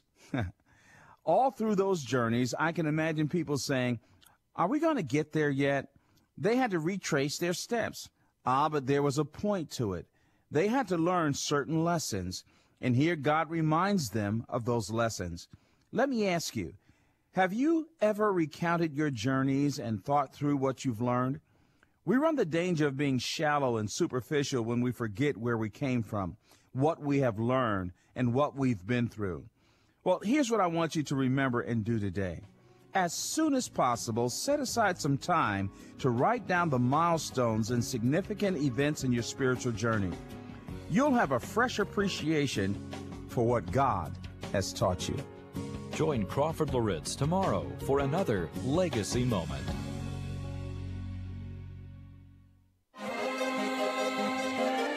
Welcome back to Stacy on the Right. Well, it had nothing to do with that. This decision was made by President Trump weeks ago. It followed long decision-making and review of the Human Rights Council's performance. And as I say, it's something that reflects a widely held view in the United States. It's one reason why in 2006, when I was up at the UN, we voted against creating this council because we said it was not adequately reformed. It would not change its behavior from its predecessor, Human Rights Commission. And the last 12 years have simply proven that. So I think what Mike Pompeo and Nikki Haley announced yesterday was exactly the right thing. It does have these broader implications for American sovereignty around the world. You know, we did talk about Israel because it's singled out unfairly, but in many respects, Israel is, as the saying goes, a canary in the mine shaft for the United States. Countries that attack Israel do it because they think it's easier, but much of their criticism is really aimed at us. You know, you got to love Michael Bolton and his expert analysis because he spent all those years on Fox, so he's so camera ready. He knows how to get those sound bites in and encapsulate everything in a very, very short period of time that he has on the TV screen. So welcome back to the show. It's my pleasure to welcome our next guest. We have Lauren Zelt, Republican strategist. Thanks for calling in to the show, Lauren. Hey, Stacy. It's great to be with you this week. Thanks for having me. Yeah, I'm glad to speak with you because one of the stories that's not getting a lot of attention, in my opinion, I'm looking all over, I don't see it everywhere, it should be everywhere, is this horrible threat that was made against Barron Trump, son of the President of the United States and First Lady Melania Trump. He's the only child they have left at home. All the rest of them have flown the coop. They're all adults and can take care of themselves. They can defend themselves. All of the president's children enjoy Secret Service protection, but this threat was particularly disturbing. Can you tell us about it? Yeah, so I agree with you. It was so disturbing. So what happened was actor Peter Fonda was on Twitter. We know so much of the vitriol that we see anymore, especially from a lot of people on the left these days. It would seem like is spouted on Twitter. And he took to Twitter, I believe it was last night, and saying that, we should rip Barron Trump from his mother's arms and put him in a cage with pedophiles to see if his mom will stand up against to essentially her husband. He used some choice language after that I don't think is good for a Christian audience, so I'm just going to leave it there.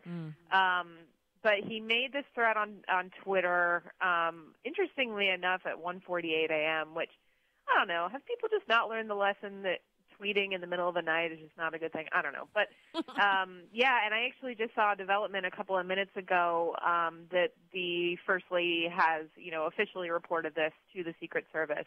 Because, look, I mean, especially people that are actors in Hollywood, they have large audiences, and you never know who you might inspire with your words. And it terrifies me. And the level of rhetoric that we're seeing anymore, it makes me shudder, and especially when we're talking about a child, an innocent child, of the president's son. It's just beyond the pale to me.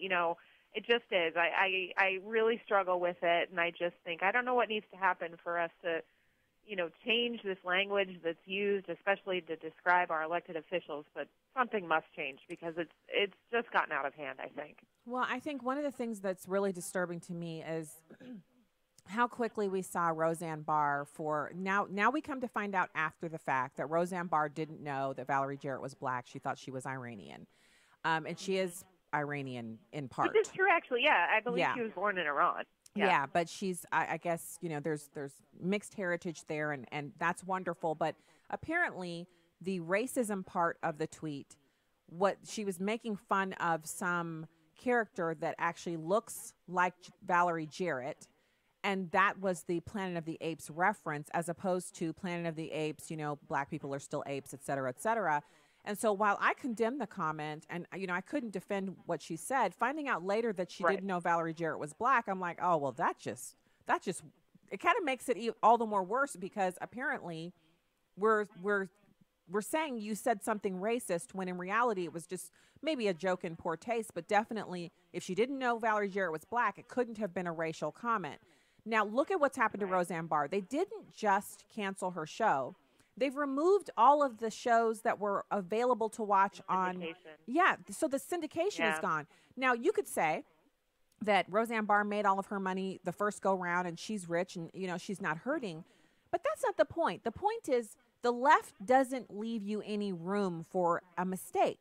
If you do something that's outside the pale, they send the mob after you and they run you out of town and erase you from memory. Meanwhile, this guy who is an actor, you named an actor off. Will he get the same treatment for threatening an actual child, a real life child that, sure, Barron Trump has Secret Service protection, but we've seen presidents get assassinated before. We know that a determined person can get through any security perimeter, and even if they're killed themselves, they can do damage to the target. What's going to happen to this guy? I doubt anything will happen. I mean, who knows? I know the Secret Service does an excellent job, so I guess we'll see. But I doubt anything will happen. I mean, look, if you look at even the recent example of Samantha Bee and her comments that she made about Ivanka Trump on her show, I mean, I believe she's still on the air. Nothing happened to her. Yes, some advertisers pulled their spots from her show. I think rightfully so. But TBS did nothing. I believe she's still on the air. She is. You've seen, another one on the left, and we all know that she loves to, make very, very, horrible comments and things. Kathy Griffin just the other day is back out tweeting with all kinds of curse words and everything about the the Trump administration. And look, now Kathy Griffin did get what was coming to her, but only because people chose to stop going to see her, her shows, and CNN, rightfully so. They did, they did end their relationship with her, but nothing happened to Samantha Bee. Nothing, there's just this double standard. I mean, if you remember Michelle Wolf, who I think really crossed the line at the White House Correspondents' Dinner, she still has a show, I believe, on Netflix. Yes. Nothing happened. Like, yeah, she does. It's so infuriating to me because it's such a double standard. And I think, look, as a conservative, if you want to have a discussion about free speech and everything like that, that's one thing. But the fact of the matter is, right now, there are consequences for people who come from a right-leaning perspective, and in general, there are not consequences for people who come from a left-leaning perspective. And it's infuriating. It really is. So let's. The remedy is, Lauren, that you cancel your Netflix, and this is where the real soldiers separate off from those who just talk about what they want to do. And I'm not saying this because I'm judging anyone. Everyone has to make their own choice, but I'm just going to call it for what it is. The left is single-minded in their desire to run us down in the street, to drive us weeping and wailing before them. They want those results. We, on the other hand, are much more reasonable, and we're like, well, I'm offended, but I mean, I'm going to live. And so that's why they go on. Samantha Bee's advertisers have flown the coop. We had Curtis Houck of Newsbusters, managing editor over there. He came on the show and detailed for us how deeply the advertisers have cut their ties to the program. Good for them. It is. Yeah. It's great news, Lauren. It gives me hope because I feel like those advertisers know, you know what, even though we may be liberal leaning, we have a bottom line and we need to sell paper towels and toilet paper and, we need to sell these staples to everyone. And so we can't be affiliated with a show that uses this kind of language, even if it's against someone we ourselves don't find to be that palatable, because they may not love Ivanka Trump, but they know she's a woman and they know that doesn't work. So if we're not willing to give up Netflix because they support this agenda, because they're still employing that awful Michelle Wolf, then, what happens is she gets away with it. Now, I don't believe people get away with it forever. I think Kathy Griffin is one of the most glaring examples of how someone can literally not just destroy their own career, but also lose their mind in the process, because her most recent tweets demonstrate to me a kind of, it's either a pathology or it's a self-destructive bent. Like her friends should be checking in on her at night, that kind of thing. She seems off. And she's certainly unhinged. Yeah, I would agree with that. I mean, I'm serious. I was kind of, I would look at her and think, this is what you get. Look at yourself. But now I'm starting to feel kind of concerned for her, because she seems, it's not normal, the stuff she's tweeting out. The things she's saying, it's like she's daring someone to destroy her again. And she's coming from a place, like her tweets towards Kevin Hart, who is, I mean, that guy's really successful. And she's trying to take him down. It's like a gnat bouncing up against the side of an elephant. It's ridiculous. I'm like, what are you doing? He's not going to engage you. Yeah. So I agree. I mean, it's crazy. So what happens? I know the Secret Service had at one point had to make a visit out to someone else who'd made a horrible threat against Barron Trump. That was like right after the inauguration. Is that what they're going to do this time? Take a trip out and visit this guy? He's already deleted the tweet. Right. So what we know this afternoon is that a spokesperson for the First Lady, Stephanie Grisham, we see her name in the news a lot. She told the Daily Caller, I heard you talking about the Daily Caller a lot before. I also read the Daily Caller. She told the Daily Caller that the Secret Service has been notified, and she said the tweet is sick and irresponsible.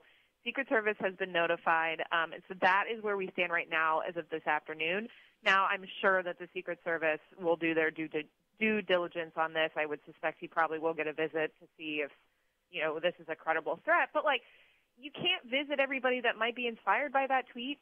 I mean, how are we supposed to, deal with that? How are we supposed to, make sure that, the first son, if you will, is safe from anyone that might have looked at that tweet and said, yeah, I'm going to do that? Because there are, unfortunately, we know this is a fallen world, and there are people who commit evil crimes every single day. And that's what worries me. Me too. I highly doubt a Hollywood actor is going to do this. But what I worry about is someone who, really is interested in, in evil acts, and that we have no way to check on that. We have examples of that happening. That bothers me. We have the two Southern Poverty Law Center inspired attacks. One was on Family Research Center, where the security guard actually was shot, but he lived, and he took down the shooter. That was because the Southern Poverty Law Center designated the Family Research Center as a hate group. They had another shooting. I don't remember the details about the second shooting, but I remember the Family Research Center one because it's affiliated with Dr. James Dobson, and I have his books and all that stuff. So that one sticks in my mind. Also, the shooting at the baseball field, that guy was inspired by language that was incendiary from Bernie Sanders. He was a Sanders supporter. So this happens. This is not we're not making this up. And I know he has Secret Service protection, and most liberals are like, he's fine. You just want sympathy for him. But I actually do want sympathy for Barron Trump because he's actually a minor. He's a kid. He's younger than all of my children. He's younger than our youngest child. And sometimes when I'm explaining something to one of the kids, something they've seen a news story, and they'll say, "Mom, did you see this story?" And I'll start talking about it. And I can see the look of horror cross my kid's face. And they're not being threatened. We're just talking about something in the news. Children really do deserve to be protected. And I know that the president, he went in with his eyes wide open, and he and his wife decided to run for the presidency. But Barron Trump didn't get a choice. And we should all be horrified by this. Honestly, he's just a kid. Yeah. No, I'm with you on it. I think, again, I know yours is a Christian audience, so, let's throw some prayers Barron Trump's way and just keep him, in our hearts and protected, because this is just, it infuriates me. It really, really does. He's a small child. He doesn't deserve this. And that anyone can think that kind of language is okay just really says something about, where some parts of our society are today. And it makes me very sad. It just really does. And there's just so much work to be done. Really, there is. There's a lot of work to be done, but unfortunately, you and I can talk about it, and we definitely can pray about it. But in the end, it's the people who find this kind of language exciting. He's got a retweet. This guy, this actor, he's got a retweet on his Twitter feed where he's retweeted someone who said, well, I wouldn't go so far as kidnapping the kid, but the other stuff we should do. We should protest their businesses. We should protest their homes. This is the kind of angry, unhinged, out of control discussion that leads to people getting hurt. And then they'll die down for a little bit. All they do is go low. They just basically, they get quiet for a while, like kids who've been caught doing something wrong. And then they'll be back to being ridiculous again with within short order. And it's disgusting. I want to say thanks for coming on the show today. I appreciate you coming on and illuminating this issue. And we will pray for not just the president and his son and his wife, but for our nation to be coming together instead of this horrible behavior towards each other. Yes. Well, it's not all bad. I know you talked about it on the show yesterday, but we did see Chris Pratt at the MTV, I believe, Music Awards talking about God and talking about the gospel. So it's not all bad. I don't want to leave your listeners all bummed out. Absolutely. And I know you talked about that yesterday, but that is so amazing to see, and it is so important. And how brave, too, is he, right? Like, I would imagine that's probably not a terribly friendly crowd to that message, and I just am loving it. I am too. It makes me so happy. So there's a lot of bad, but there is some good, and we just gotta keep working at it to make sure there's, more and more good. Absolutely. All right. Lauren Zelt, Republican strategist, former press secretary for Senator Kelly Ayotte. Thank you for joining the show today. Thanks, Stacey. Appreciate it. All right. Talk to you again soon. Yeah, I love that she wrapped it up on a high note. I have to say, that Chris Pratt, I'll be dining out on that for a while. And it's not because, it's not like I think he's the best actor in the world. I definitely think he was funny in Guardians of the Galaxy. Both films, he did a great job in those. It's not so much that I'm a huge fan of his or not a huge fan. It's that he took a chance. And really, when we say take a chance, it almost makes it seem as if we're not sure what God's going to do. We know what God's going to do. When we proclaim him boldly in front of men, he says he proclaims us boldly in front of his Father. That is the best. So Chris Pratt, I feel great about it. I feel like someone was meant to hear him say those words in that audience or in the TV viewing audience. Someone got a dose of what they needed when he shared that. And that is pretty doggone great. So great job with Lauren, especially ending on a high note. We'll be talking about the IG report, which is what everyone doesn't want us to talk about when we get back after these messages. And we'll take your calls, 866-963-2037. Keep it here.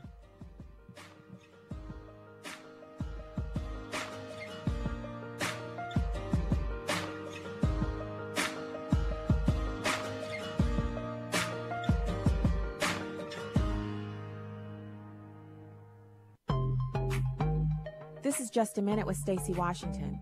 Slow down, moms. That sounds pretty counterintuitive, doesn't it? Haven't we all wished to work faster, smarter, and better? But that isn't what God has for us. We have been given life to enjoy abundantly, which means that we must prune our activities for our own sanity. As American culture moves at an ever-increasing speed, God calls moms to slow down and say no sometimes. Not only is there power in doing so, there is relief, because we must use our time wisely. We often feel the pressure to say yes because we don't want other parents to question our fitness. This fear leads to overscheduling and stress. Isaiah chapter 8 verse 13 says, "The Lord Almighty is the one you are to regard as holy. He is the one you are to fear." Pray about your family commitments and feel free to say no. God will bless you for it. I'm Stacey Washington. Find out more at staceyontheright.com.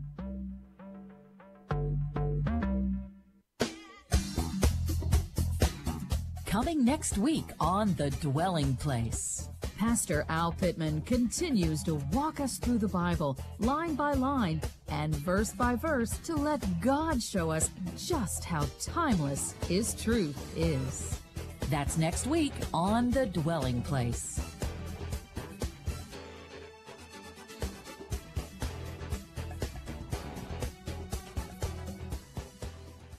Equipped with Chris Brooks. This program is an apologetic endeavor. We tackle news, current events, cultural trends, and phenomenons from a Christian worldview perspective. Why? Because we're looking for insights into culture that will allow us to more effectively, more contextualize the gospel so that we can reach men and women for Christ. Get equipped with Chris Brooks. Join me Monday through Friday at noon Central Time on Urban Family Talk. Why does AFA keep harping on the dangers of the Netflix show 13 Reasons Why? It's because we've looked into the eyes of the mother of a teen suicide victim. Patrice Bright was mom to a normal, happy 14-year-old cheerleader dealing with the challenges any teenager faces. But her outlook on life was apparently darkened after she binge-watched season 1 of 13 Reasons Why. Anna Bright chose to deal with her temporary teen problems with the permanent act of suicide. Several other teens and young adults have made the same choice after watching this show, which glorifies suicide. The American Family Association and others have pointed out the dangers of the program to Netflix. But, apparently motivated by money, Netflix has just released season 2. Our hope is to save teen lives by getting Netflix to pull the series before another tragedy occurs. You can learn more and sign the 13 Reasons Why petition at afa.net. This is Stacy on the Right on Urban Family Talk. When we entered the 21st century, the national debt was $5 trillion. When George W. Bush came into office, it had taken 41 presidents before him over 2 centuries to accumulate $5 trillion in debt. 8 years later, when George W. Bush, a Republican, left the White House, $5 trillion had doubled to $10 trillion. Then, of course, we had President Barack Obama, a Democrat, who once again doubled the national debt from $10 trillion to $20 trillion. It is worth reflecting. Over 2 centuries to get to $5 trillion. And then Republicans and Democrats together quadruple the debt in just 16 years. Enough is enough is enough. What we are doing is immoral. The former chairman of the Joint Chiefs of Staff has described the national debt as the greatest national security threat facing our country. And we need to stand up and stop it. And the beauty of it is we have a vehicle that can start down this road, that can make a meaningful step. President Trump has stepped forward rightly and submitted a rescission package to Congress. The House of Representatives has done its job and passed that rescission package of $15 billion. Now it's time for the Senate to do our job. Rescissions. Welcome back to Stacy on the Right here on Urban Family Talk and American Family Radio. The rescissions package is basically a budgetary maneuver. It's a procedural maneuver that Congress can use to carve extra spending out of a budget that's already been passed. They use the rescissions process to eliminate spending. $15 billion is a drop in the bucket, but remember, money stacks up. The way to get to a balanced budget is to cut. Even if you have to take it out teaspoonful by teaspoonful, you need to do something. You don't look back later and say, oh man, I wish we hadn't cut that. That's not the process with the government. It's never that. It's always spend, spend, spend, spend, spend. And if there's even the slightest cut that's suggested, then they're like, oh, you can't cut that. Yes, we can. Not only can we, but we must. We must do it. So I'm glad to hear that from Senator Ted Cruz. And I'm glad to hear that the House has passed it, and now they just needed to get it through the Senate, which obviously that's a much higher hurdle to cross because the Democrats have a little bit of a stranglehold going on over there, even though the Republicans control the chamber. So now I want to talk about the IG report, and make no mistake about it. This is the reason why everything in the world has to be about the border control issue. And believe me, if there was a mass shooting, that's what it would be about instead. If it was anything, really. But the Democrats are such effective messengers. They've even got Republicans and faux Republicans like Laura Bush convinced that this is an issue. They've got them so convinced that it's an issue that they're willing to go on television and say things that are demonstrably false. I've taken to simply only referring to information that is government source data, Department of Homeland Security information, Secretary Nielsen's Twitter feed, which has links in it to relevant information. She's the one who's on the ground. She's the one who knows what's going on. I'm referring back to her information only because I want to be accurate. I'm tired of people peddling lies about these subjects. And everyone who's participating in it, it's an exercise in futility. Nothing is going to change. Talking about the border does not change the IG report one iota. And I loved that Horace Cooper pointed out that the fact that the IG felt compelled to say that even though there was all of this bias, it was so obvious he couldn't get around it in his report, that the bias did not impact the results of Hillary Clinton's investigation or the investigation into Donald Trump's collusion with the Russians, that is so ridiculous on its face. But that's where we are right now. And I respect the Inspector General and the work that they had to do, especially when you look at how they were able to recover the last text messages.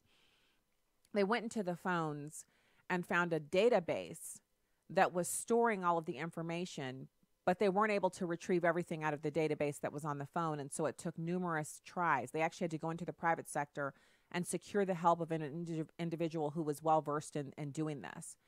That just goes to show you how deeply they wanted to know all of the text messages that were on that phone. It also demonstrates to us that if you have a phone and you think you've deleted messages, you really haven't. So we should really all be as cautious as possible about the things that we text and private message. Even if you're using an encrypted service where they say that there's a time, like an expiration date on the text, and they disappear and they're gone. They may disappear and be gone from that encrypted server, but they're still somewhere deep in the recesses of your phone. Or they're still archived through your carrier. Did you know you could request an archive of your text messages from your carrier? Yeah. So we should all take that with as a warning, a red flag, if you will. Whatever you're texting, if it's not something you want everyone to see, you should probably not be texting that. You should probably just share that information verbally with a person.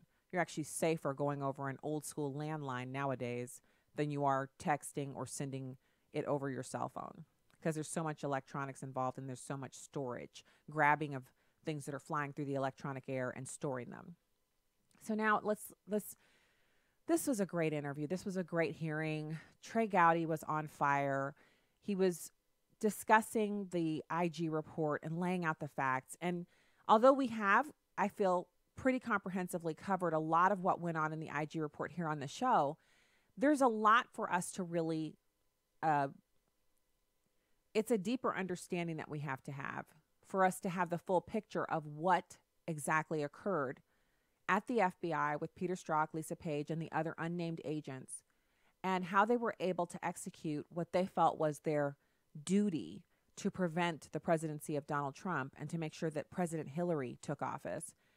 And in order for us to understand it, because if you're anything like me, I mean, yes, I do feel like it's my job to get out there and vote and to spread the truth. And, you know, I have a job to do as a radio host and whatnot. But I don't feel like I should use my position to exert undue influence. Now, it's really not a good comparison because I don't work for the FBI or any other governmental agency where lives can be destroyed. But I was on active duty in the Air Force, and I didn't feel back then that I had a duty to impact like national things. I just had my job to do, and that's what I did. So that's why this is difficult for us to really comprehend exactly what happened, what went on, what was this. So let's listen to Trey Gowdy. He's laying out the facts of the IG report, number 8. Thank you, Mr. Inspector General. There's a text exchange between FBI lawyer Lisa Page and FBI agent Peter Strzok from August the 8th of 2016. In that text exchange, Lisa Page wrote, "Trump's not ever going to become president," right with a question mark, and then right with a question mark and an exclamation point in case anybody reading it may have missed the point of her emphasis. Peter Strzok responded, no, he's not. We'll stop it. Do I have that text exchange right? You do. Now, Lisa Page was an FBI lawyer who worked on the Clinton email investigation? That's correct. Did she also work on the Russia investigation? She did. How about the Mueller special counsel team? She did for a period of time. All right, so we're 3 for 3 on her working on the 2 most important Bureau investigations in 2016 and beyond. Now, is this the same Lisa Page that Andy McCabe used to leak information to a news outlet? She was his special counsel, and as we indicated in our earlier report, she was the individual through whom he provided that information. Wasn't there also a text about an insurance policy in case Trump won in a meeting in Andy's office? She was part of that text string too, wasn't she? Correct. That was on August 15. All right, so this August 8 text was not the only time FBI lawyer Lisa Page was able to use the text feature on her phone. This is the same Lisa Page who admonished the agent interviewing Hillary Clinton not to go into that interview loaded for bear because Clinton might be the next president. And it's the same Lisa Page who said Trump was loathsome, awful. The man cannot become president. Clinton just has to win. And that Trump should go F himself. So the language is very strong there. And it's the same kind of language we now see leveled at the president regularly. Can you imagine somebody screaming that kind of stuff at President Obama when he was in office? That's what's happening to Donald Trump right now. He's getting screamed at. People are screaming expletives at him as he goes from the official presidential vehicle into different buildings. People are standing there and they're screaming, expletives at him, including his name in it. Secretary Nielsen was out for, oddly enough, Mexican last night and was booed out of the restaurant. They just said shame over and over again until it was so disruptive. She had to get up and leave. And she wasn't there alone. She was there with some other officials having dinner. And she was at the Starbucks, and the guy behind her penned a letter to their alma mater to express his shame at being from the same school that she graduated from. And I'm just wondering, what is this supposed to do? So yes, it's embarrassing in the moment, and it does stick with you when someone embarrasses you in public, but it doesn't change your views. It's not like tomorrow she's going to go in and say, you know what, I resign. I don't want to do this job anymore. She's in the right. If you watch the videos of her, when the reporters are attacking her and being very uncouth and unprofessional, she responds very professionally, very calmly, because she's right. When people are wrong, they resort to name calling and they get, upset and they get in their feelings.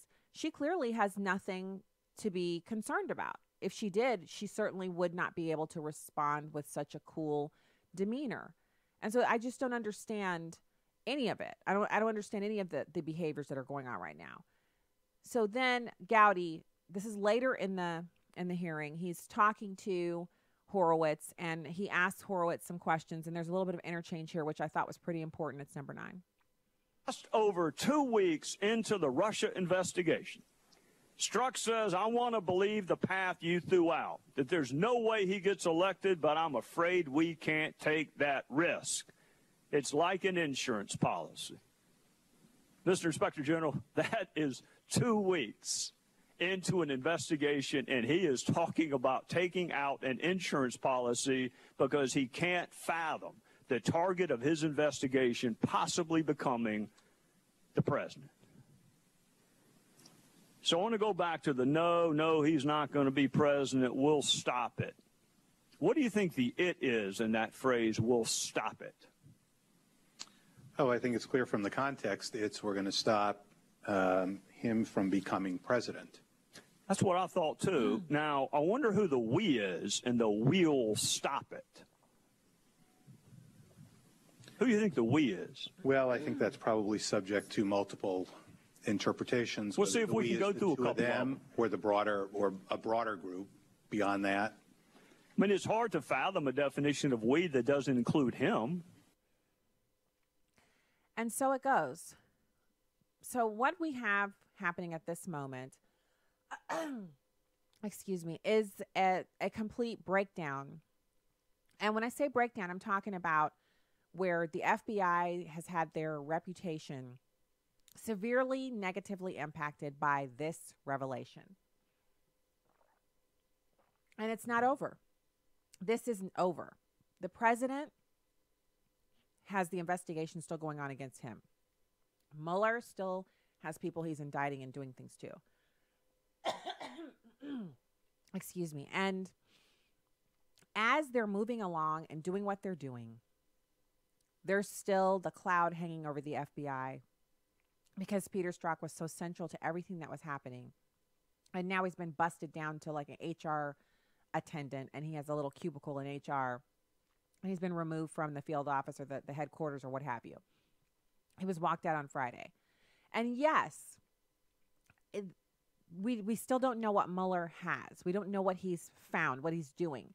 We know he's got Paul Manafort, but apparently Paul Manafort was in the FBI sights for the past 10 years.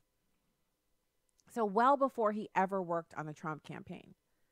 So yeah, they might be leveraging to try to get him to say something bad about President Trump, but he'd have to basically admit that he knew about collusion because he was only on the campaign for less than 90 days.